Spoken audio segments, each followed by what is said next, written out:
Guess what? We run the media. There's 2 hot topics I don't want to breach. It's right Brian now. Friend, and I feel like people like him are contributing to the divisiveness. And he has said, hey, let's get on a long form podcast or something. Yeah. And talk it out. Backstory is we asked him to be a part of this podcast. We did. And he tried to charge us for it. You don't wash out divisiveness with more divisiveness. Bingo. To let the record show. You did say, do you think we're squatting too much? There's a lot of mud being slung at old Kel Lehman. If you have nothing to hide, then show it. Super nice dude. Talk to him, he was cool. Yeah, cool dude. Man, he wasn't afraid to show up, 100%. We had other people that didn't show up, not saying they're afraid to show up. Colton said they're afraid to show up. The Echo Bike being a squad, bro, I can't, that's science fiction.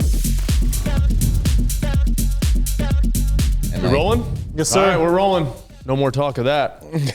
Mayhem Classic talk, current happenings talk. Well done, boys. Just a slow clap. Good job, everybody in this room. We got Gunkler. Gunkler's special guest today. Greetings. Scott had to do something. Scott's got a baby or something, and Ben has let's be the first to say congratulations to SVS. Yeah, Chuck, Daddy. Yeah. Has she given birth yet? No. Okay, she's just in labor still. The most Scott answer ever. I said, hey, how's it going? And he says, I'm like, I can read this in Scott's tone and you guys will completely understand it. They started epidural and are going to start Pitocin, which really gets things moving. Pretty much nothing has happened. You can just see his like shame of like, why did I even get here last night? I guarantee he's got his computer. He's editing. Yeah, he's doing something. He's doing something and he's losing his mind. Just heckling the doctor. Oh man. He's like, can we hurry this thing up? Like what's taking so long? Oh man. I can just see his condescension now. Yeah, for sure. Oh man. Love him. Yeah, I was surprised he wasn't in the office this morning. He's like, yeah, no, she hasn't happened yet. I'm just going to hang at the office. Close enough to the hospital, I could see him doing that. And I could what a perfect mate for him. Oh, Maddie's the best. She's just so laid back. Yeah. She'll give it back. Like we've been on some trips and, like for the most part, Scott doesn't get challenged much by most people. Everybody's like, all right, Scott, whatever. Like Maddie's just like, you're such an idiot, and you're just like, I got him. Like we were, where were we? Somewhere in Europe, and we were, it might have been London, and we were, trying train to train underground, and he was trying to push his, we all had roller bags, and so he's trying to push it through the turnstile, and it keeps getting stuck, so he picks it up and just chucks it. Well, it breaks the handle. She goes, well, that was stupid, wasn't it? And you're just all waiting for Scott to explode, and he's just like, he does his little like shake his head and walk off. It was so good. Maddie's the best, yeah, so, but yep. Yeah, man. The event, how awesome was that? It was just so like good. Everything was great from, volunteers, the Mayhem crew turned out in-house, out-of-house, whatever. But, man, just how many volunteers showed up, and they were incredible. White shirts everywhere, moving around, moving things, doing things. And I think like people that becomes a soundbite sometimes, and a lot of these other events, like they're flying people in, whatever, like I am convinced there's no other place on the planet that has what you've got, which is, dudes on like skilled labor. Yeah. First of all, for sure. Some of these dudes who are like around on forklifts. Jeff, I don't think has set down the a wrench the entire time. Yes. Kevin has been glued to the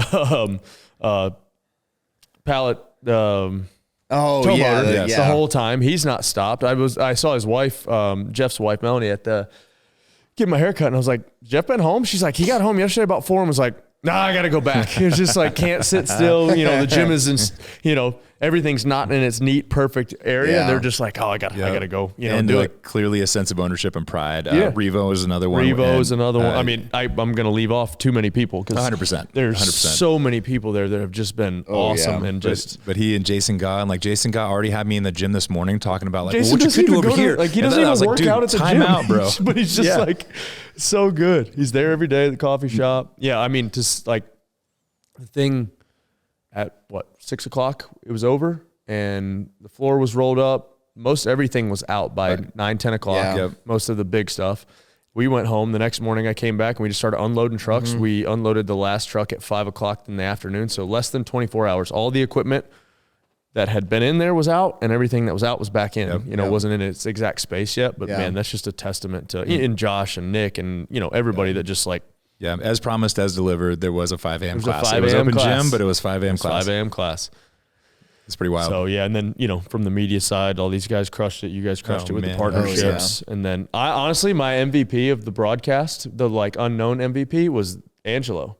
I think he's pretty well known now. There was multiple times where, you know, they in your ear, they're telling you who they're going to talk to. And I'd look at Angelo, I'm like, I don't know who that is. And he'd be like, I got this. And he would like spout off what they had for breakfast in 2003. It blew my mind. I'm like, holy crap. And we were worried about Angelo being the liability. I'm the liability at this point, you know? Like, it was really impressive. I was just telling Gunker, I need to go back and watch some of it because, I can't listen to my voice, man. That's exactly what I said. I just like blacked out and I'm like, I got to go and like try to recreate. If people want me to actually do this, I gotta go try to recreate whatever I made last weekend. I'll skim through our videos and like check just so I know the narrative of what we're like, how the video looks and what it came out. I don't like watching myself or listening to myself. Yep. I cannot just listen to myself. At least like in movements, I'm like, you know, like we put out a workout video. I'm like, make sure, you know, my reps were good and whatever, you know, because in the moment you're doing what you think is best. And sometimes you're like, ooh, you're like, whoa, I look like that. I move like that. I will skim those, but I will not listen to my voice. I can't do it. I wouldn't recommend it. Like, I wouldn't recommend it. Like, don't. Oh, really? I think your strength was being yourself. And like, man. Obviously you were prepared.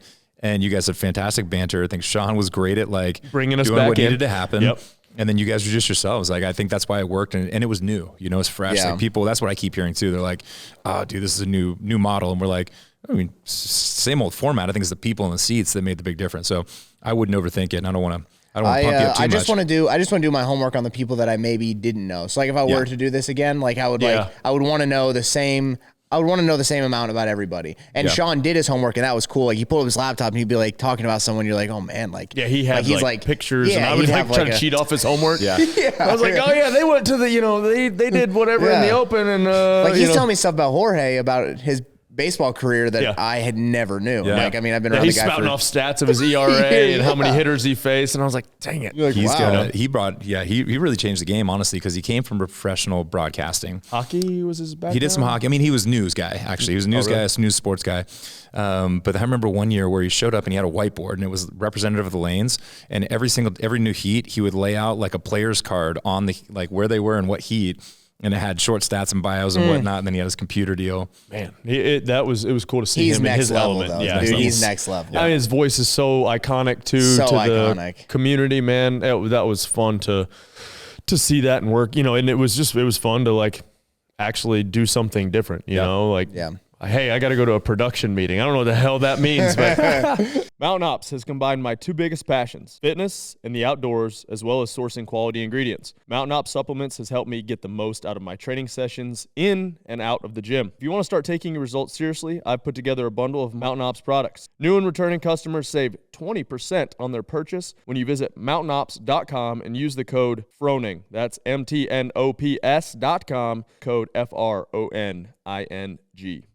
When it comes to your health, some of the most important factors are the ones that you can't see in the mirror.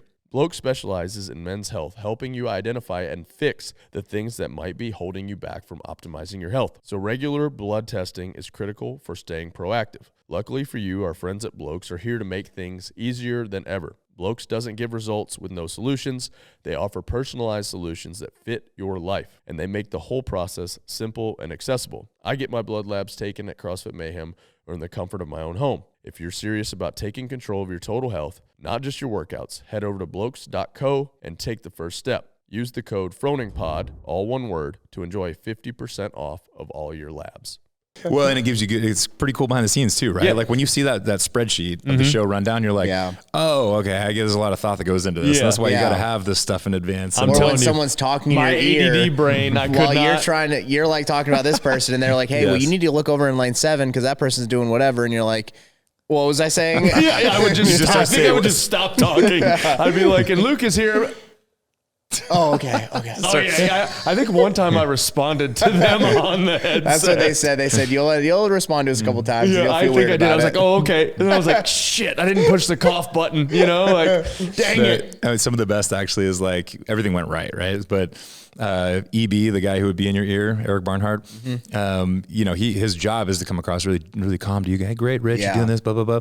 So like sometimes a truck will be on fire, you know, it's like being in a sinking submarine and there's like, or a drone hits a tree. Or a drone hits a tree and like they push the button too early on accident and they're like, holy Angelo, I'm just going to have you go to lane 7 now. We're having a couple technical difficulties. And you're like, oh, something's happening. I saw 2 of the camera guys fighting on the floor too. I saw them going at it a little bit. And I was like, yeah, hell yeah. Because that's the stuff you're starting to watch. Now, like, before you didn't do it. Or I would say something and Rory would text me and I'm like, oh, he can hear us. Yeah. And then it turns out Jason Gaw could hear us. And then he actually had an idea, and it's a really good idea that people could. Do you want to give it away? Yeah, I think so. I think it's worth it. It's like people could rent little FM transmitters, and so like they could hear us on while they're watching the stream in the building. For those people who've been to NASCAR races, you can do this at NASCAR races, but if you haven't, if you haven't been, that's what it is. It was awesome. So and we could enhance the in-house too, and we don't need to get into all that. But that for me, I've always got you guys in my head, and it's a completely different experience than somebody who's watching without your audio. Yeah. Because now I know exact rep counts, and I know even though I can't see it represented visually, you guys are telling me the race and I can hear the way that you're breaking it down and stuff, and it makes it so much better. It really does. And having the NASCAR background, a football game's a little bit different because you kind of understand the game. NASCAR, those cars get lost in other cars, and you're looking at the scoring pylon, and then you don't know they're on a different pit cycle. And so having that background now, knowing that, I'm like, oh wow, that does make way more sense. I remember seeing the old men in the football stadium, like in high school though. They'd have like the antenna coming off the headphones. Yeah. So it makes perfect sense. That would be that. I think a lot of people would really like that. Yeah, because I can't. Like the screen would have been nice, especially for the in-house people of like knowing, especially on the run. Yeah. Everything else they'd probably be fine on, and you could understand it. But maybe the scoring pylon or something like that. The run was still good. I'm glad we did the way we did. They were only gone for like a minute and a half. Yeah, and then you see them, and then they'd be gone for a little bit, but then they'd be in the gym for a long time. Yeah. And which was on purpose. And you're kind of like, oh, Yeah, we thought of that, and that's why we did that. That event was kind of the shining star for me because I was thinking, well, you know how bad those endurance events are at times from a spectator standpoint. They're necessary to the test if we're trying to send the fittest people to the games, right? And so, man, with the balance we were trying to strike between making it watchable, condensing the window, having a balanced test, a good test, but also telling a story and, man, I don't think it could have turned out better. I'm not like slapping my own back. Like it was a complete team effort of like me and Angelo, and Darren and Scott were the 4 that kind of came up with the workouts, and we're like, all right, here's our vision, right? And so we had 5, and we all sat up there after that with Malone, and Josh was like, I think we need a 6th, and I think we had 3 events on day 1 and 2 on day 2 or something like that. Yeah. And we were kind of like, because he wanted, and rightfully so, he wanted more chance to move on day 2. So then we're like,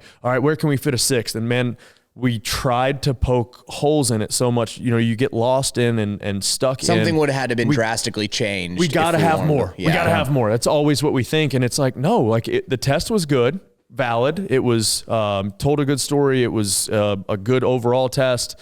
Apparently it was heavy on squatting. Somebody said on the internet. We were like, all right, well, what if we flip the day? And we're like, oh, then it was like things open up. And then we're like, okay. Now there's nowhere to put another workout. And then as athletes saw it, they were like, oh, only 5 workouts. That's, come on, that's not whatever. And then after that first event, they're like, 5's enough. And the quick turnaround, that's what 5's I was enough, say. The other beautiful thing about that first one is that it destroyed people. Yeah. And it didn't really, if you look at it on paper, you're like, it's 120 squats. It would not be that hard in the gym. It's that hard when you're racing. Heck yeah. The squats are hard when you're racing because the burpee get overs and the run, like you can only do, even if you go as fast as you possibly can, you're probably going to recover in about an hour. And I really, honestly, I didn't like that workout when we switched it. Really? Remember we had it 800, 40, and 20.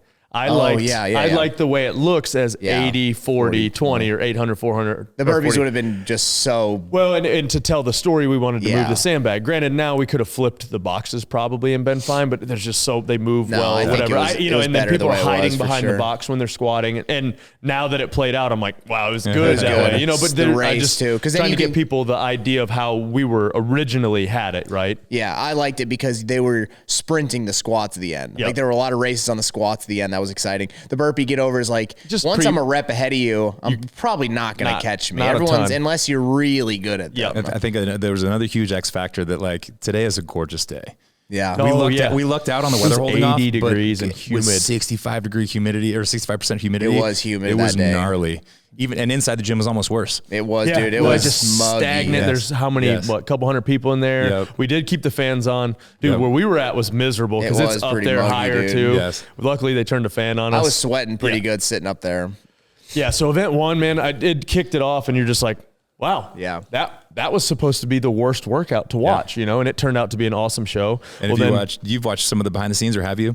A lot of the athletes actually said it. Alexis Raptis, Shelby Neal, Cal Lehman, all said that why'd you do that? That one really, affected the rest of their weekend. Oh, yeah. Sure. Yeah. Jason was saying it affected his whole weekend. Yeah. By a lot. Yeah. He said that this is the first time that his practice scores were slower than his in-person scores. He said he was like dry heaving afterwards and just could not recover. Yeah. And that wasn't, that was the intent always, but it's not the intent. You know, you look at that workout on paper and you're like, oh, it's a hard workout. Yeah, but legs not are really tired. It's a hard workout. Well, and what I think most happy about was that, you know, obviously the test is the test, but the athletes got to shine during the test. Mm-hmm. Like you saw different strategies, you saw different things play out. You saw people that were better at certain things that kind of made up time. Yep. You know, you could argue that Colton's way of getting the bag. The squat clean in the bag was cool. You know, like there's just little things like that. Because like they were the tale of two workouts basically, because Colton was better in the gym, Austin was better on the run, and they were pretty close on both. Yeah. But then like when they got to the end of the squats, it was like, okay, you guys, like here it is, just a race. See what happens. And the girls the same way, you know, like so it was, the girls were the same way. You know, you're almost like shit, you know, like Isabel kind of maybe it'll be a letdown. It was awesome. That was the one I was most excited for when we wrote it. And it was kind of it was my least favorite on the floor. You're kind of it was cool, super cool. But it just was like, man, after that first one and then what happened on Sunday. Sunday was great. They were cool. And so, you know, event 2, talk about, you know, Isabel, we had programmed that and had talked about it, and JR and Angelo are really good friends. And they talked and had, you know, and I was the medium between the two. Like, hey, he wants to do this, and you're like, hey, I want to do it. And I'm like, hey, we're both doing this. Are you guys cool with that? And you both were like, yeah, whatever. It's cool. And so it turned out that and now, you know, for preview of coming attractions, I love the fact that it'll be done other places, even though it's just one and it's a single modality famous workout. But I love that you're going to see that at other regionals. And I don't know that anybody could take Guy down. I mean, I think the Guy didn't even full pedal to the metal. I think Abby's going to be the most impressive. Yeah. They were like the same. They were like I know, but I'm just saying, like for she, girls, like the way she attacked that workout was pretty awesome. She power snatched them all, and she didn't drop down into a deep power snatch at any point. She was getting her feet a little wide, but like not that wide. It was like pretty smooth power clean reps. Like what I would probably try to do at like 185 on that workout, which is crazy. She moved incredibly well, and then the way Guy moves so well. So like I was shocked though, as a fan who's completely out of touch with doing something that hard. I was surprised. That Guy squatted it the whole time? Well, or just that nobody like touch and go to any reps or like, you know what I mean? I thought they were messed up from that first event. They were messed up, I think, yeah. And I think Guy is so proficient in the squat snatch that it's just... Yeah, it's just like he's just floating down there and floating back up. Yeah. Like he's not doing that much extra work. So impressive. But yeah, I was surprised Guy didn't power the whole thing and do some touch and go, you know, and I get it. And I do think the first workout played a factor. And that's the only reason I think he may get beat is if someone programs it first. And somebody has 5 weeks to practice it. Yeah, and you get somebody like Colton or Austin, like they're both really strong and they have a shorter range of motion. They're fast in that workout. Granted, they sprinted those squats an hour before, so I think that dampened them as well. But I think are either of them doing any more in-person qualifying? I'm sure they aren't now, and that's depends huge. On if there's a prize purse. Yeah, and that's huge for online. Yeah, I think. Because those guys both qualify online, in my opinion. Oh, for sure. So that's those are two spots that people are like, oh heck yeah, like those guys qualified. Colton and Austin. I didn't know if they would go do more, just to make some money if there's some that have prize purses. But I think our prize purse was probably up there when it comes to those. Not that I know of. Event 3 was cool. You know, we had a minor change with just the way the knot was on the legless. You know, we were worried about the girls' reach, the reach of the girls. Just and I think anybody to reach. Yeah, you know, we didn't the way the rope tied. They would have had to reach too far to touch the black clasp. I don't know if it. You know, Dom and Jake were talking about how it changed the workout. I don't think it changed it that much. It was a great workout. I don't think so. It still was. You know, and to argue the point of the squats, I feel like to me that a thruster, especially with that weight and dumbbells, is more of a shoulder and a forearm fatiguer than an actual squat. And so that's coming from me. When I do dumbbell thrusters, I feel my shoulders and my triceps more. Right, which is probably one of the better pressers with a dumbbell. And not my legs. Yeah, my legs aren't that bad usually on those. Yeah, so that workout turned out really well. Workout was cool. There were some really good races with that one. Yep. And it was just like, it was just executed perfectly. Like it was like everything I wanted to see from it. Like people were running different strategies. People who were good at rope climbs. People who were good at thrusters. And then Austin going back and forth, and then Sprague kind of comes out of nowhere, which was cool. His pacing is so good. Like he is just really good at pacing workouts. For a workout that has, what was that, like 80 something squats, 72 squats, 72, maybe. I think. And he is a taller guy, so like him doing 72 thrusters and making up his time on the rope, but also just making up the time just being competitive. Like he's just competitive, and he just has a really good strategy when it comes to workouts like that. And I knew, like, I could tell from the beginning, like, and he looks around just a little bit. I'm like, man, he's going to do good in this. Like, I just have a feeling. So the one that surprised me in the fact that, and in retrospect, obviously it makes sense, but I thought you were going to see people like running and jumping like Easy Muhammad and that just running rope climb. You know what I'm saying? I was actually surprised that Hatfield didn't grab any chalk on that last round. That was impressive. That was very impressive. And then on the girls, man, they did a great job, and it was a great race. Fee won that workout, and was just, I mean, she was, and I don't, if it's hard to remember, but I don't think she was leading the whole time.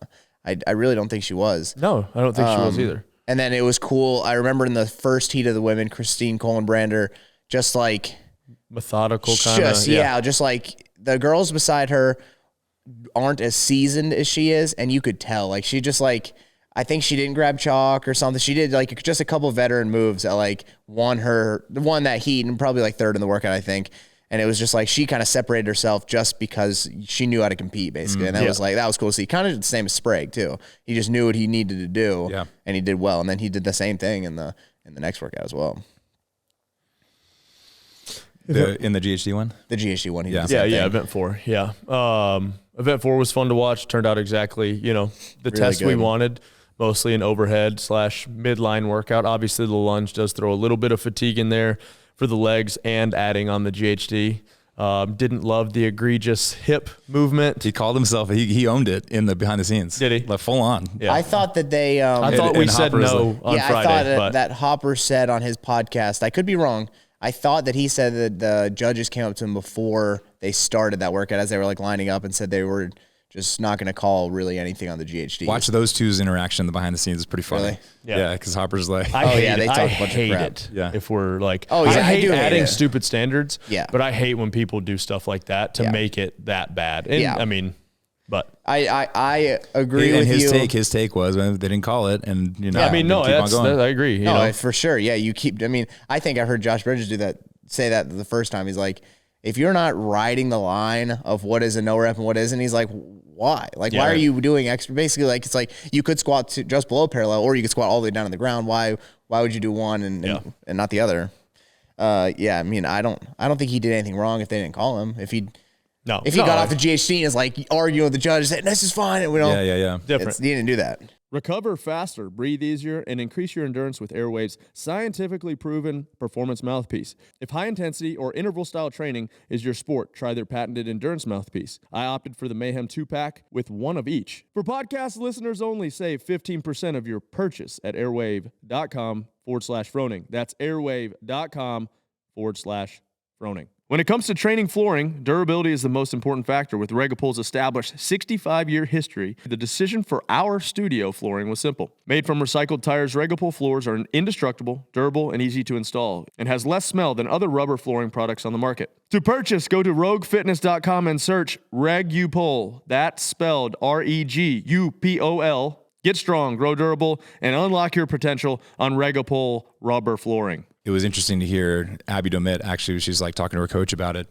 And she said that she would sometimes have like 11 or 12 reps on Fee before on the GHD, and Fee she was smashing those. She was so fast on those. Jorge was smashing them too, because he was kind of back and forth with Sprague, right? And his cycle rate was real good. He had ran out of dumbbell. Yeah, he had one like misstep on the dumbbell, and in hindsight, for him, what I would have done is he was one step away from the line, and he picked up the dumbbell, did that one step, set it down. He should have just took his rest there. Yeah. Done that one step, turn around with it overhead, and then do the 25 feet, because it's one step. It's not really any different. Yeah. Taking just a little bit bigger break. Had he beaten Sprague? I don't really know. I think Sprague was probably going to beat him the way he looked more composed in the moment. So like it's hard to race that. I was just surprised at how every event came down to a race, which was pretty cool. It was great. Some of the earlier heats, like Sam smashed everybody in his heat. Haley obviously smashed everyone in her heat.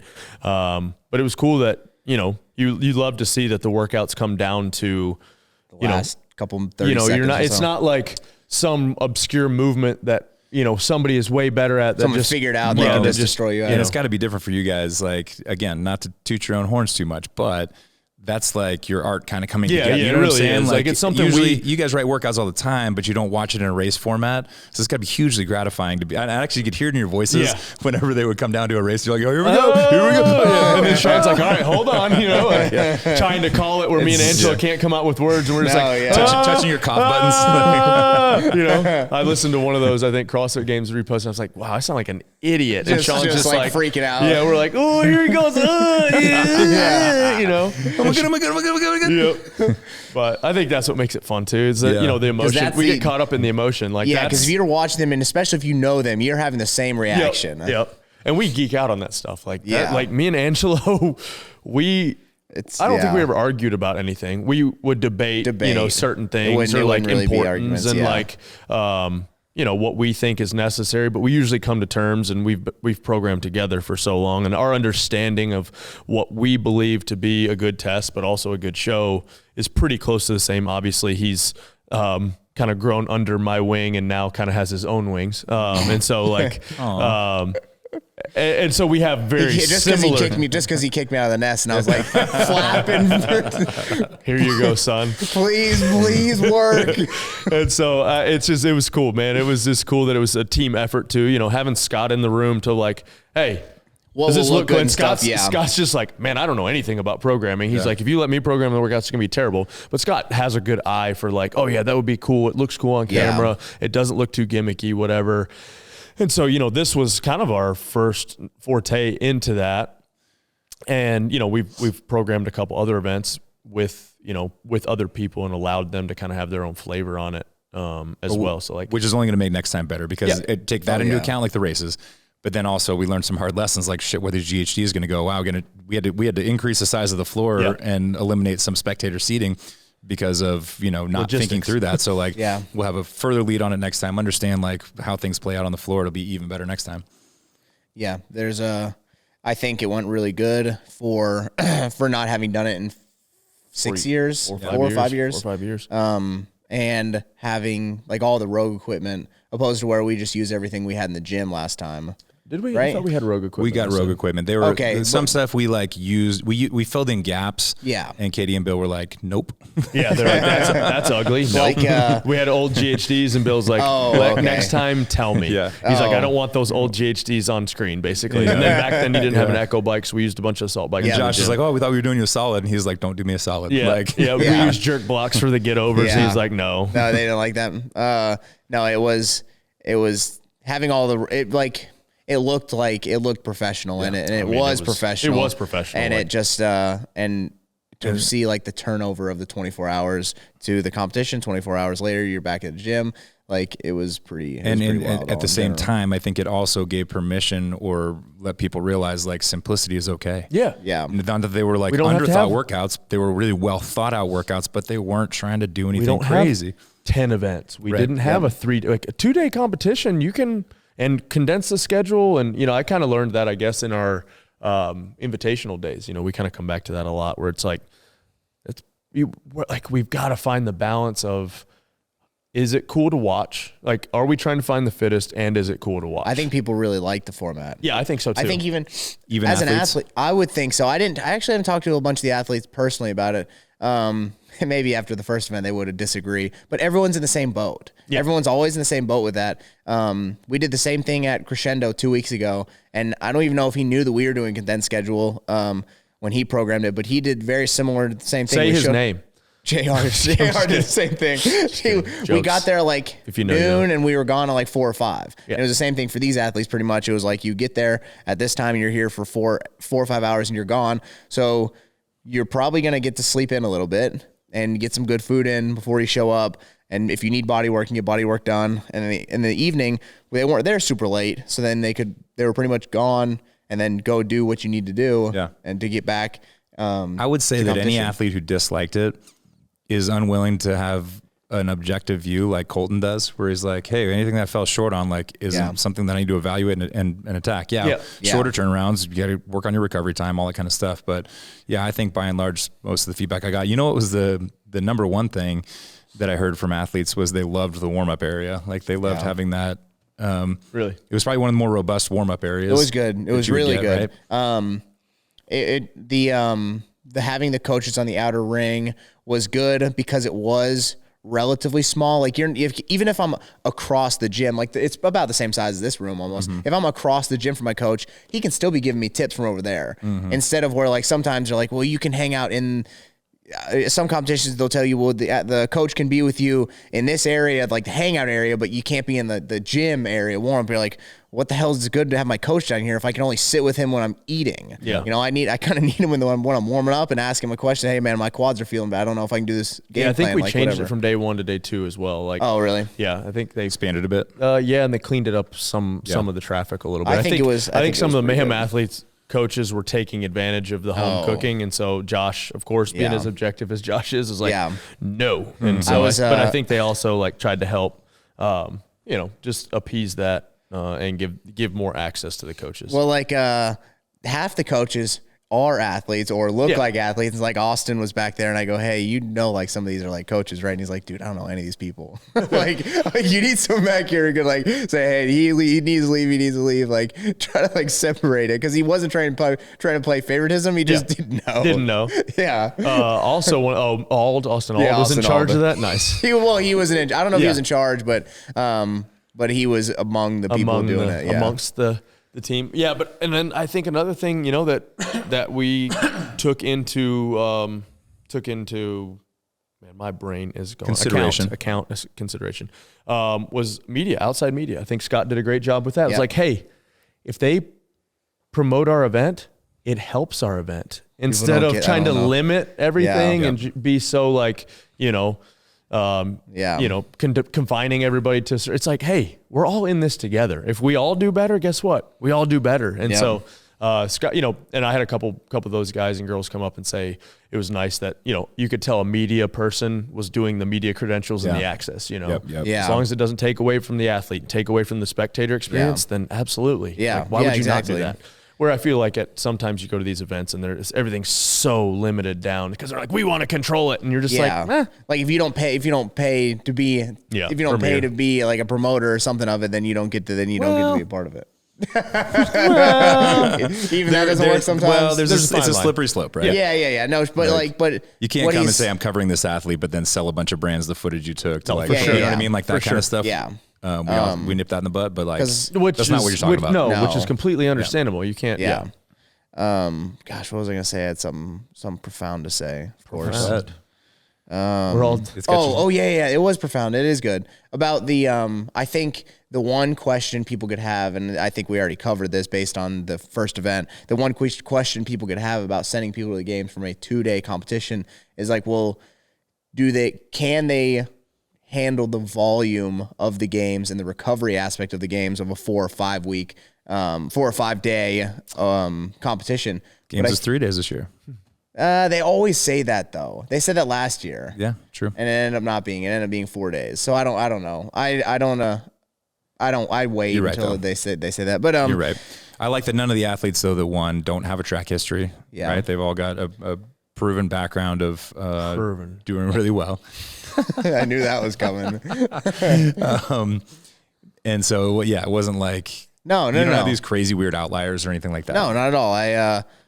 And I think that our condensed, shortened schedule, where it forced them to have a quick turnaround, shows that. Where like they did 2 workouts back to back, they went home and they came and they did 1, 2, 3 back to back, and you're like, and they're like, what just happened? And you're like, all right, well, yeah, you're probably ready for the games. If you can handle this, you're good. If you can handle 5 events in 8 hours, you're good. Yeah, exactly. That's basically what they did. Pretty much what it was. Yeah. And then the final event, that was awesome. Like, I wish there was a camera on Hopper's face when Roman came off the bike in 30 seconds. I don't know. Were you looking at Hopper when that happened? Oh my gosh. The look of like complete, like his head went like this. It was pretty awesome. Roman smashed that first bike. I mean, smashed the whole event, but smashed that whole bike. Right before he told me, I told you this like an hour or 2 before he told me, no big man wins that workout. Too much bar muscle up. Too much bar muscle. I go, what the heck are you talking about? I go, Roman, you can do both those you can do both of those sets of calories. This is before the time. I think like I said a minute and a half. Yeah, like a minute and a half or whatever. I go, I can't even do that without the muscle ups. It doesn't matter. So like you would smash me, and I could do the muscle ups unbroken. It doesn't matter. And then he won. I actually commented on his post. I go, didn't you say a big man can't win this workout? Yeah. What did he say? Anything? I don't know if he said anything or not. No. They were fun too. Like our in-house athletes, most of them were like loose, and having fun, and like looking up at you, giving you a hard time. Yeah. Love Roman's like, give me my money, baby. That was good. Yeah. Well, he basically, Facundo was, like, oh, hey, you can do whatever on this workout. And he was like, no, I have to win. And he's like, you can't get in. Like, why? And he's like, I have to win. He didn't know that the 3K had been thrown down. Facundo didn't. That's great. And so Roman's like, I want to win money. That was a good move, by the way. Yeah. Good move. Yeah. Awesome. That was completely spur of the moment. And the Mr. Beast portion of it was epic. Yeah. That got me thinking about some future stuff we could do. Oh, yeah, it was cool. Yeah, that was unprompted. I looked at Ro in the production meeting. I was like, man, if there's not a race, this last workout kind of just sucks to watch. I didn't know that it was going to be, hey, a tie to that point and all this other, crazy things that were going to happen. And so I was like, let's just throw out 3K. And he's like, I mean, it's your money. I was like, let's do it. The production guys were like, yeah, let's do it. Cool. They were the budget up on my phone. I was like, no, I don't think we should do it. How about 300? Can we do 300? Can we put a GoFundMe QR code on screen? I just figured 3,000. It was 30, awesome. 30, number 3. Cool. It just made sense. 3 for Dale. So it was really, really good. Who of all the athletes kind of made an impression on you guys? I guess it was cool to see Hatfield follow up with what, he's been jokingly talking trash, but also been able to back it up a little bit. It's cool to see Colton kind of have his bounce back after Josh last Bridges year. Moment. Yeah. And so he's funny, man. I've not had I've not had a ton of interactions with him, so it was fun to see that. I actually, getting to meet Hopper more, anytime I'd ever been in passing with Hopper, he's always kind of given the cold shoulder, but just kind of seeing him lean into that. I like him a lot. Just trash talking, whatever. I can't tell if it's real or not, but him and Colton, it's a beef. Yeah, and it's hilarious. I don't think it really is real. I don't think it is real. Did you watch the behind the scenes? Watch the day one behind the scenes. It's so good. There's some of it probably that is real, but Hopper's like, why'd you unfollow me? And he goes, you're unbearable. And he's from the heart. He means how he means it. He means it. Fee was awesome, man. She's just so positive all the time and happy. I underestimated her. And it was cool to see her. Would you have picked her for the podium? I would not have picked her. I think a lot of people had her picked, though, which is good crazy. she is, but I just didn't know. Yeah, I'm in the same boat as you. I know she's really good. I knew she probably could be in the top 5 of those girls. I thought top 5. Yeah, but I heard a bunch of people saying, "Oh yeah, I think she could win or qualify from here." And I'm like, "Really?" I'm like, I don't think she can't. But I'm just like, okay. I'm like, let's see. In Hatfield, I like more and more every time he comes here. I'm like, he so authentically fits in here, up to and including Billings will kill me for saying this, but right before the podium, the little M fell off the trophy. Rich is like, hey, fix this up. And we just gotta fix this. We just duct taped it, right? And he didn't care. So what'd you say when you handed it to him? I said, hey, be careful with this thing. We had to duct tape it on here. They're really cool trophies. Matt Billings, my partner on the farm, best friend. They Bennett Industries. had these cutouts, and then they laser cut the M's and spray painted them gold, silver, and bronze. Sorry, we did not coat them in bronze, silver, and gold. And then tacked them. Well, they just glued them. Yeah. I thought they would tack them down. Well, the glue had somehow, and then they set into a thing that says classic. So like they could wear it if they want. They have a little band on, almost like a duck band that you'd get on a mallard on the back that says Mayhem Classic or 2000 whatever. Cool. And so they're freaking sweet. Well, when you tilt it, the M falls off. And so I'm like, just that one. All the other ones were good. I'm like, Rory, we've got to fix this. And so they're like, yeah, I'll fix it. They just like double over duct tape and just slap it on there. So like you can see the duct tape from behind it. I hope he never fixes it. Like it's perfect. No, it's perfect. He never will. They were kind of last minute made, like Matt, and there was some miscommunication with Josh and everybody that was like, oh shoot, we don't have them, and Matt like within 2 days was like, oh, I'll get them done. Yeah. And so they're awesome. It was cool. It was cool. That was all Hatfield. And then Abby Domit, I didn't know anything about her, and she impressed me again, like really well spoken. People underestimate her a lot. For sure on Isabel. Like I keep saying, I just didn't know that. There's no way I could know. She was incredible. Yeah. I think overall, like people 2 years ago when she went to the games, I believe she was a rookie 2 years ago, and she was like pretty good, like made it out of the West, and then she won West last year, and it was like, holy shit, like she's legit. And I think after last year, like obviously I pay attention, so I was like, okay, she's legit. And then like I think it's people like think this year now, especially the Isabel highlights will like, those live on forever. Of her like ripping through it and getting the same time as Guy, and you're like, well, Guy's the best weightlifter. You're like, hey, well, this girl did the same thing as Guy. Heck yeah. And so like, she's like making a name for herself quickly. Yeah, it was impressive for sure. Is that pretty much all classic stuff? We were joking about it in the coffee shop, and I'm like, you should go buy a lottery ticket right now because of all the things that we could control. Like it's deserved, right? All the praise and whatnot, but usually there's still some hate. The overwhelming positivity, and I think it's probably because it came at such an interesting time, first event of the season, and in my opinion, we knocked it out of the park. But to see like YouTube be a positive place, you're like, I feel weird about it. I think somebody even sent me a Reddit thread that was positive about what we did. And so you're just kind of like, what the heck is going on here? Buy a lottery ticket or like just stay in your house, like, cause you're not safe. Yeah, I don't want to mess it up. Used everything up. Man, I mean, it comes down to, it's a complete team effort. I know it sounds so cliche and whatever, but it takes a village. It takes a village. But I mean, all I do is basically just, I'm the queen, like I just smile and wave and do those type of things that happen. But people that do really well in their jobs and just trust them to do it. And so, man, it comes down to all you guys that made it happen. Without that, once again, is clear. We always come back to community and teamwork and all that stuff. 100%, man. True, man. It's literally what it is. Makes it easier to say something that true. We're not even like talking about is you bringing in sponsors that like we could not have done the broadcast without having Heart and Soil and having even that people responded well. They were like, because look, we got to sell stuff. Here's the deal: is you have to if we want to charge $20 for a pay-per-view. No, we don't want to do that. Right. We want to be able to give it.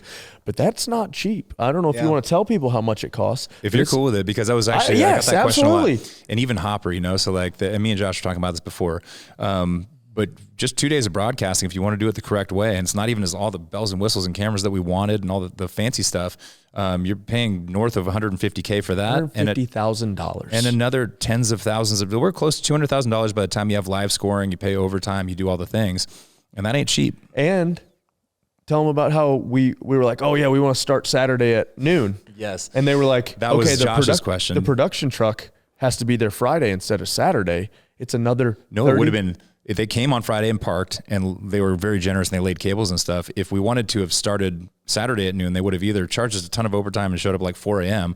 or pay for an entire other setup day on Thursday. They would have parked Thursday, set up Friday, charged for all 3 of those days. You know what I mean? So like, it's just a different world. But it's you hear that, people? We'll start in the afternoon, no problem. Yeah, exactly. When I said that, I was like, you say 4 o'clock? We'll Dad do 4:30. Was so pissed because he's like, the rig, blah blah blah. We'll have the rig set up. I'll use Dad's voice previous to knowing. We were like, it'll be over at 5, 6. We'll have the rig in for the next day. He's like, cool, yep, I got a plan, blah blah blah. And then Rory's like, hey, we can't start till 3. And Dad's like, what the? And man, he got it done. Him and his group of volunteers. Saturday night, this is just a little layer behind the scenes. He'll probably kill me for this, but he's hammering and no sleep and done all this stuff, and him and Steven, and just Dad's crew. And so Stevie's in there. So, I get done with production and I'm like, all right, I'm going to go help with the rig because just, one, that's just what I like to do is go build stuff and get yelled at by my father. It takes me back to being a child, right? Right. So, I'm like, all right, heck yeah, I'm going to help. And so I walk in, there's nothing set up. We'd had Dad and them had built the uprights, each individual upright, and we were going to bring them in and then band them together, right? And so I walk over there to the loading dock and we'd had them out on the rubber, the outdoor gym space, which was also another ordeal because Dad had built them and then leaned them up against the pole. Well, then we had to do classes there, the Atlas free workouts and stuff on Saturday. And so I'm like, hey, Dad, I'm like, Josh, we need to move those. They can't be there for the classes. And he's like, okay, I'll tell your dad. And so then, of course, I get a text from Dad. He's like, you want these things moved? And I'm like, yeah, I'll come help. I didn't get over here to help because I was doing 50 other things, right? So then he was fine. He handled it and they got moved. And he was okay with it. But I could tell it was not part of his plan. And he has a plan and we need to have a plan because it works, right? A lot of moving pieces. But if you throw him off his plan, it's not good. And so anyway, back to current times. They're trying to bring in one piece at a time, like the Johnny Cash song, with the forklift. So they're leaning them, catching them with the forklift and trying to pick them up into the gym space from the loading dock. So, it's going to take hours. And so me and Stevie are like, Stevie Goldie, which Stevie was awesome. Another one I need to give a shout out to because he was awesome. He was basically Dad's whipping boy all weekend. He was me all weekend. And so we're like, man, I think we could carry those things in faster. And I'm like, he's like, yeah, but I'm afraid your dad, blah, blah, blah. And I'm like, oh, I'll handle this. So I'm like, Dad, I think we got enough, manpower to carry these in. He's like, they're heavy, blah, blah, blah. I don't think you can do it. Sorry, I shouldn't use the angry voice, but he was annoyed. Yes. And he, you guys can try is basically the synopsis of what I was like, come on, Stevie, let's go. So we get 6 or 7 of us. And those things are heavy, but once you get 6 or 7 people on them, they're pretty easy. Yeah. So we get them in. And I could see that he was like, you could tell it was working. It was working. And, and so he's like, all right, yeah, we'll do it that way. And, it was just, it brought me back to my childhood because his plans are really good. He over plans. And then when, you got to be careful when you make a suggestion because it's his plan and you don't want to mess it up. And he's worked on it. And, this would have worked. It just would have taken, and we had so many people there willing to help, an able-bodied, strong. And he's used to planning it out for the two of them. Yeah, exactly. You gotta find a way to pull his planning card out without him seeing it and change it in there. Basically, I'm trying to twist it to make it his idea, so, but I mean, that thing wouldn't have happened without him. Oh, no way. And his team of volunteers, Josh had, I think, given him 40 people. And he's like, I don't need 40 people. And I'm like, how about we give you an assistant to handle those 40 people? And he was like, yeah, I can do that. I like that a lot. Makes me think of when Moses is walking through the desert. And he's like, and who's he talk to? Does he talk to his wife's dad? And he's talking to his wife's dad. And she's like, well, you don't need to have them all bring their issues to you. You need to appoint people. Appoint people, groups of 50 to 100, and then groups of 1,000. And you're like, oh yeah, that might work. I just remember, was it me and you that Josh texted? There was a group of us. He's like, can you guys please not give Rich Sr. too much shit this weekend because I'll hear about it basically. And I was like, oh, I'll hear about it too. And I can't help myself. Oh, me either. I can't either. He hold my hand over my face. He didn't even, he never had a moment where he broke down and yelled at me. So that was good. Oh, dude. I saw him on that day when, he had his custom hard hat with his headlight on it, and I was like, he's in the zone. He lives for this. Yeah, dude. He was in straight, manager mode, making it happen. The athletes are watching back the competition. He's thinking back through his build, through his notes. Yeah, I mean, it was awesome. It was cool. Kevin just on that tow motor all weekend. Yep. Oh yeah. He explained to me what he did in the Navy. And he would work on engines that were 12 stories high on battleships. Really? He's a gangster. Yeah, he's awesome.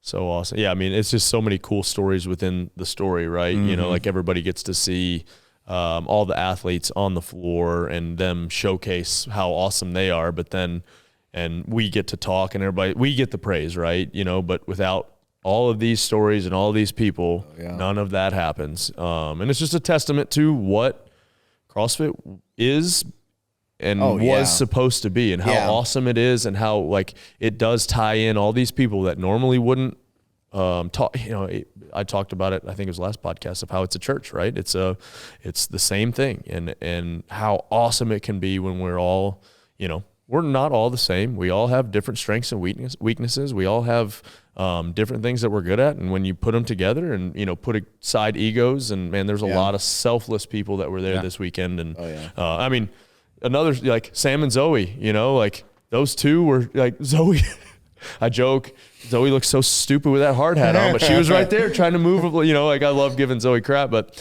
man, Sam and Zoe are just, you know, they're two of those people that were here the entire, and no recognition, you know. Sam is just like, what else am I supposed to do? Zoe the same, you know, like she's sitting there and like undoing those things and the scaffolding all night, and was there till 9 or 10 at night. And then the takedown of the scaffolding was less elegant. We were all a little brain fried. Yeah. We got a little hurried. There was like 17 chiefs like, we should let's just lay it down. Just push it over. Yeah, just push it over. That one was good.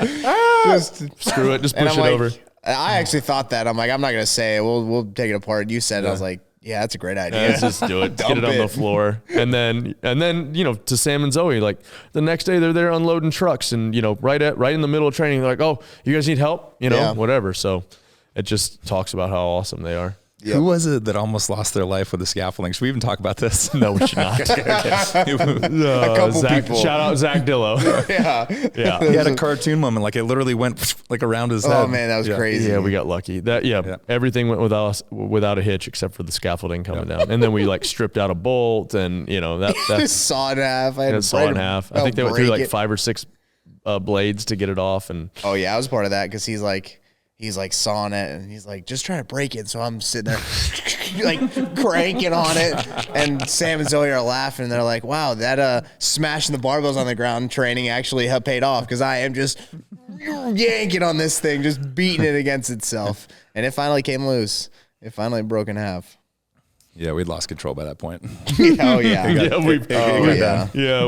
I was done. And then it's like 9 o'clock on Sunday night, and we're to the point where it's just like, everyone's sauntering. Everybody around. has like, we have to wait on a tow motor, and we have to like, there's nothing really to do, and we're all hammering 4-hour-old Little Caesars pizza, and I've got to get up at 6 in the morning to take my kids to school, and then be back here all day tomorrow. And I'm just like, Josh is like, we're going to take apart the GHDs and take apart the Echo bikes. I'm like, and I said, nah, bro. I said, tomorrow I'll do it. Cool story. I was like, I can't be. Like, we got all the rolls of floor up. We got enough equipment in that people could come work out at 5 a.m. Exactly. We're good to go. There was one point during like all that Sawzall business and you yanking on stuff and whatnot. Like you and Bird were stuck up in the lift, basket, and I just made eye contact with Bird, and he didn't even say anything. He just kind of discerning, like just shook his head. And I was like, I know, dude. Oh yeah, we're not doing this right. Yeah, it was a good time though. It was great. Those are actually, in my opinion, those are the most fun times.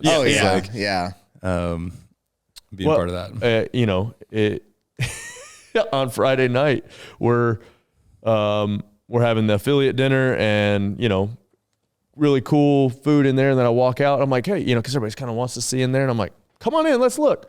The kids had made an impromptu kickball game.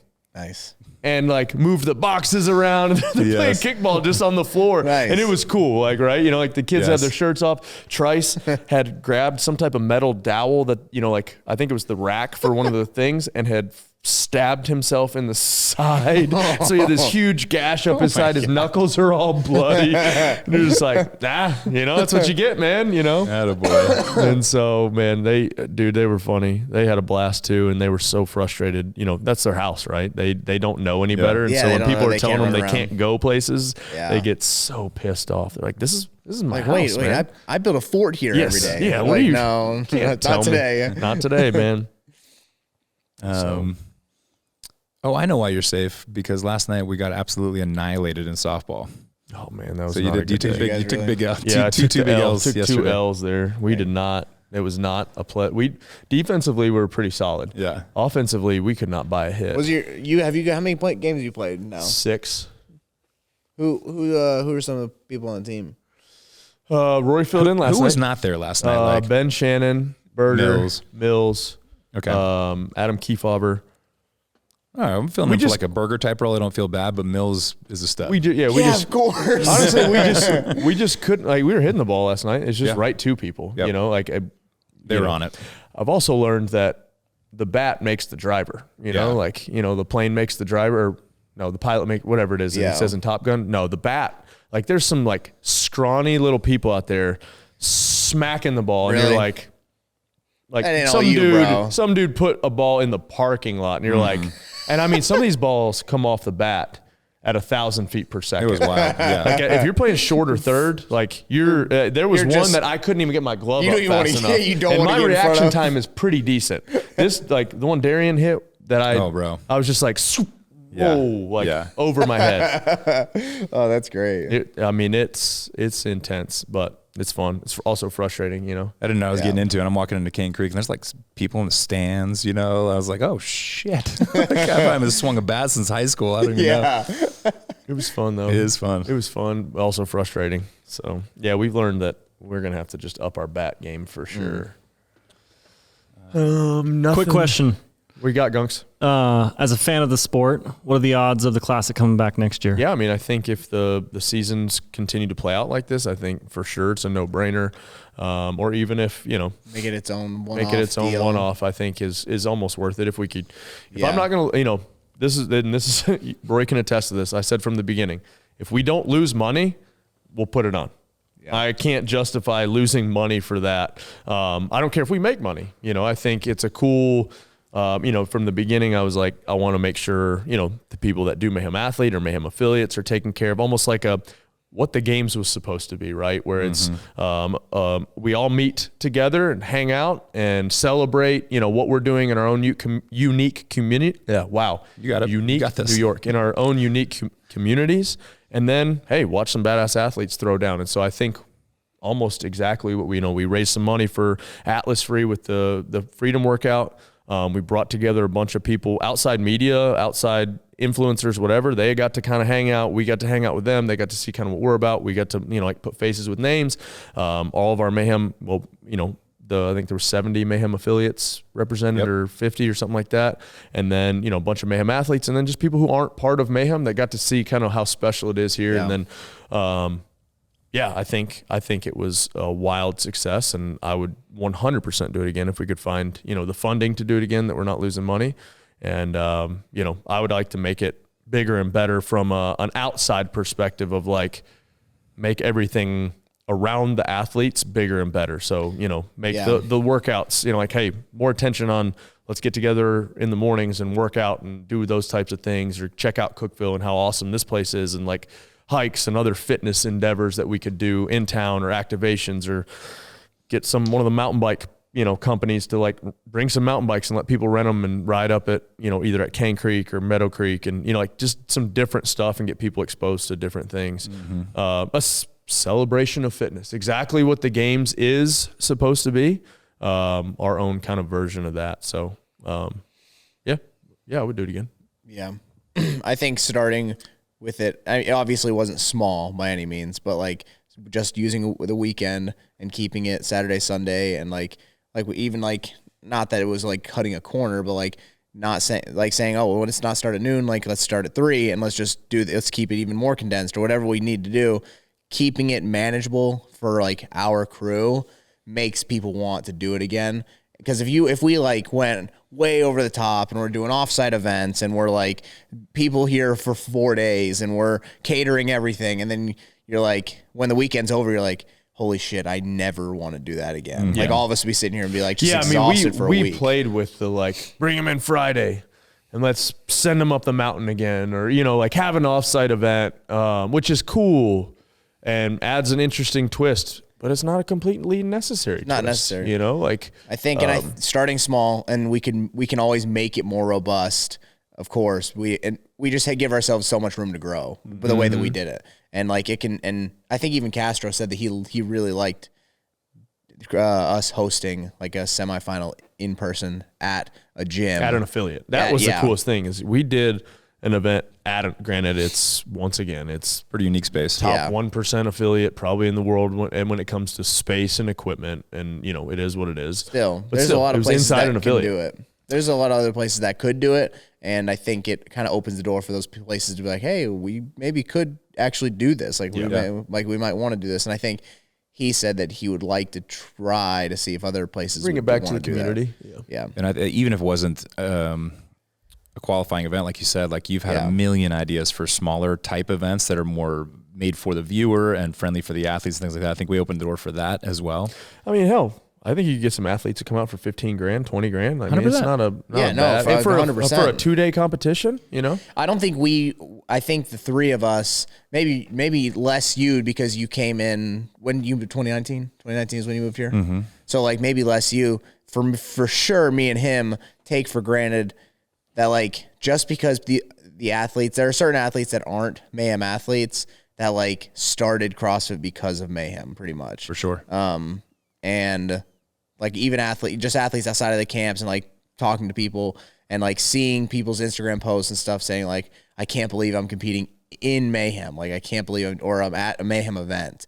Like it was like huge for some people who you wouldn't even like think about. Yeah. And like me and him, maybe we understand it. And I mean, you do too, but I don't think we understand the magnitude of like, wow, like I get to go there and do a competition at that gym. Like, it was really cool for a lot of people. And to Rich's point, like, we didn't shout them out as much, but the city came on board and supported us. Yep. And I got so many comments of people that were watching live stream, like, hey, the live stream's amazing, but they were like, these scenics are incredible. Is that what Cookeville looks like? Yeah. I'm like, yes, it is. Sean or Dave asked us. Dave, He goes, dude, where is this? And he's like, it's like 20 minutes away. It's like Burgess Falls. Like it's like it's like right over there. It's like 10 minutes away. There's like 3 or 4 of those like right around here. Throw out some obscure fact because Sean was like, that's a beautiful waterfall. Blah blah blah. I was like, yeah. Did you know Cookeville has the most waterfalls per capita in the U.S.? And he's like, no, really? And I was like, no, that's not true at all. I think it is like caves or something like that. We're really high. We are 3rd or 4th in states for waterfalls. Okay. Like obviously there's Hawaii and then we had to be high up there. Threw out some random obscure number and was like, yeah. And it sounded really official. I mean, we've got a ton and caves. We have a ton of those. I mean, you have a cave right in your backyard. Yep. I am really glad that like we just turned that spring corner where like things were more green and like it was beautiful by the time people showed up. Because it did flex well. Yeah, no, just gray. Just gray. Raining. But yeah, I think the door's open for a lot of stuff. If you would have asked me on Wednesday or Thursday last week, I would have told you I want to burn the building down. Really? It's like having a kid, like it's just so stressful and all that kind of stuff. And then as soon as you see it, you're like, oh my God. This is when are we doing the next one, you know? Yeah. So we've already got, the conversations, I think what's really cool, none of the conversations are like, damn it, like we got to fix this. It was more like, how do we make this better? How do we make it better? How do we improve this? How do we improve this?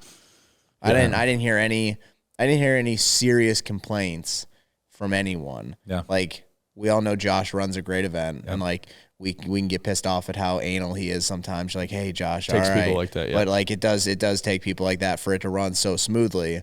And people who pay attention to those little details and those little details that like we may not even know, especially like we're doing our jobs, like we can't really even pay attention. But like they think when I'm competing at an event, you do too. When I'm competing at an event, you notice that stuff. Yeah. And it's nice. Like it's nice when your corral times are short. I was about to say, we tried to make it athlete friendly. Yeah. Like, hey, let's not have these big, long athlete briefs. Let's send out the videos and send out, all this stuff and then have one brief. You don't have to be here at 7 to compete at 4 o'clock. Like that's the most ridiculous thing ever. And so, luckily we have that experience and know, hey, what are some of the things we hate about competing? Let's try to take that off the table. Yeah, I'll go smooth it out a little bit. And I think a lot of the athletes appreciated that. Yeah. And I did try to make it a point to try to talk to them in between events to get insight. And then afterwards, I tried to after the podium ceremony, I went down on the floor and I made a lot of conversations with a bunch of different athletes. Some I knew and some I really didn't know. Just asked them how was it? And they were like, this was incredible. And that's where the comment about Josh came from. Like people were like, this is just so well ran. This was super, super good. And I was like, cool. Like, great. Like, I'm glad to hear it. And no one, maybe they were just kissing my ass because I was like, obviously it's kind of like our thing, but no one really had anything bad to say, except for Hopper. I'm gonna strangle him. He didn't have anything bad to say. He just, he just likes to talk shit. He owned it though. He was like, I'm a bad loser. And he's like, give me a week or so, and I'll be all right. I'll be better. Yeah. There's 2 hot topics I don't want to breach because I got to walk out the door in 2 minutes. I think we covered a lot of great bases. I don't know the 2 hot topics. I know one. I think maybe you brushed over one earlier, which was I know both of them right now. I know I can. It's Brian Friend, and he sent me big long messages, and he did tell me thank you Sunday night, and I didn't get a chance to respond because I had too much going on. He's talking about the divisiveness in the space, and I feel like people like him are contributing to the divisiveness. And he has said, hey, let's get on long form contact or long form. Man, my brain sucks today. And like a podcast long form or communication and talk it out. Backstory is we asked him to be a part of this podcast. We did. And he tried to charge us for it. So don't try to, that's just a whole nother thing of don't act like holier than thou. And then come at us with a divisive post. Hey, yes, if you have you could be critical or just say, hey, let's talk about the amount of squatting they did. You don't wash out divisiveness with more divisiveness. Bingo. And I don't really think we're that let's divisive. Be honest, we don't shy away from topics at times that are divisive because, hey, people ask us about our opinions, and we're on a show where we can. Guess what? We run the media. And so, we can talk. Don't forget that part. We can talk about those things. But I feel like, as frustrated as I get, I've talked about the WFP and what they're doing. Will Morad has reached out, but we didn't talk about anything to do with the WFP. So it's I'm not against it, but I've not had conversations with people that would change my mind or what it looks like from the outside because I am on the outside and the optics of it. Yep. That's my soapbox and my opinion on I just want to let the record show that there are... You did say, do you think we're squatting too much? Because of the... Well, yeah. I'm just kidding. Oh, before? Remember, you were like, is this too much squatting? Before, and... in my head, when we first did it, event 1 was squatting. Yeah. Event 3 was squatting. Isabel, event 3 had squatting. Yes. Sorry. But yes, had squatting. Event 2, in my opinion, was going to be 20 reps power and 10 reps squatting. Yeah. And so, But some people could still do that with the workout before, maybe dampen them enough to where they couldn't. Right. But the Echo Bike being a squat or a leg, I was just like, I can't, that's science fiction. Yeah. No, the Echo Bike being, no. I can't buy into that. And I do understand that the squat or the lunge is in the squat family. However, it is a knee flexion and extension movement. It targets completely different muscles. Completely different muscles. If you ever do, if I squat, my quads get sore. If I lunge, my ass hurts for a week. Exactly. My cheeks, not my hole. Well, maybe both. Depends on the differentiation. Depends on the standard. There are 4 movements in the 9 foundational CrossFit movements that are squatting. One, I don't really. I mean, it's a medicine ball clean. It's in there. It is a squat. 100% a squat. No, I know it's a squat, but it's a forced squat. It's but it's a clean. I would say the clean. Yeah, the clean. That's kind of what I'm saying. It's like yes, whatever. Clean, overhead, front, air squat. Not 4 of the 9. Half of them. Is it okay if we squat? It's not half. I know. Well, you can't have half. I'm just kidding. Well, there's a deadlift. So if we're gonna call lunge a squat, let's call it deadlift a squat. I mean, you're in a knee flexed. My ass gets sore from deadlifting. A knee flexed and extension position. Whatever. I'm saying it's important that it got touched, and we definitely touched on the squatting after having watched. You could say it was a leg dominant competition. Leg dominant competition. That's fine. I'll give you that. And what move? What?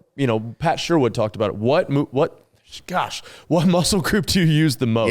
Yeah, your legs for sure. Yeah. You can tell I talked all weekend because my brain is gone. I'm the same way, dude. I get these little my synapses just go to the wrong place. I'm physically okay, but mentally and emotionally, I'm wrecked right now. Wrecked him. Damn near killed him. And what's cool, JR mentioned this. He said it was for sure leg dominant competition, which people wouldn't have necessarily guessed for us because we do a lot of upper body pushing and pulling, which I think is great. Yes. Which is great. People wouldn't. Curveball. People wouldn't think that coming from us. I mean, lunging, I feel it, whatever. I don't have to touch on all of our biases, but we were very shoulder bias, for sure. high skill gymnastic pulling program because most CrossFitters need to work on that stuff. Yeah. So, but what's your other controversy? I tried to. I'm going to lead by saying that I am giving my boy Cale Lehman the benefit of the doubt that a lot of athletes were so affected by event number 1. The rumor is, and I hope it's not true, that he's in the hospital, that he may have been so destroyed by that that's what affected the rest of his competition. But there's a lot of mud being slung at old Cale Lehman. What do you think? Yeah, I mean, I don't innocent until proven guilty. Yeah. Somebody said that this morning, and I'm like, I don't want to say, hey, defend yourself. But I think it would be a good move to be like, hey, man, here's my open videos. Yeah. Like, I have nothing to hide. If you have nothing to hide, then show it, you know? Like, and if you're in the hospital with rhabdo, do it after you get out of the hospital. Take care of yourself. I didn't actually get to talk to him. You guys said he was super nice. Yeah, I talked to him. He was cool. He cool dude. Said From an organizational standpoint, I love him to death because he like responded in 2 minutes and was like, I'm in. Yeah. Man, heck yeah, I'm in. Man, he wasn't afraid to show up, you know? 100%. Yeah. We had other people that didn't show up, not saying they were afraid to show up, but people that didn't show up. Colton said they're afraid to show up. Colton, sorry. Colton was very boisterous about that. And, you know, to me, it's like, why would he show up if it was a complete, That's what I'm saying. Complete lie? So to be a lunatic. Yeah, I mean, I hope he's okay. I hope we didn't give him true rhabdo. I mean, we've all had rhabdo. Wouldn't be the first. Wouldn't be the first, won't be the last. But Shelby said that she got absolutely, like, she was vomiting. Who? Shelby Neal said. Oh, they said she was a mess. She was a mess, one. dude. Like, she said, what did she say? I don't even remember where I saw it. Maybe on her Instagram. Seizure symptoms. They had to like set her in the cold tub. And but lots of heat. And Raptus said she had some heat stuff too. Yeah, she looked messed up. She had a really interesting kind of cool burpee box get rolling over the box. Hey, we tried to limit the amount of weird standardness or like whatever, and just like, hey, like even Hopper was like, well, what if my leg? And I was like, dude, don't be an asshole. Yeah. You know, just do the movement. And I think actually the bigger box is You guys finished. I have to go to lacrosse practice. Love you, bye. Lacrosse practice. That's pretty much it. I think that's pretty much it. I think a bigger box kept people from doing that. Yeah, like the thinner. Somebody actually had a great idea. Just put boxes all the way across the lanes. That way they can't. They have to. Just like the games. games. Like the hay bales. Hay bales. Yeah, that'd be cool. That actually would look really cool too. Yeah. So. All right. That's good. Well, Roy's gone, so it's just me and Angelo. It'll be just like us sitting in Wayne's World, just like we don't know what to talk about. All right. Yeah. So we'll be back again soon. Peace.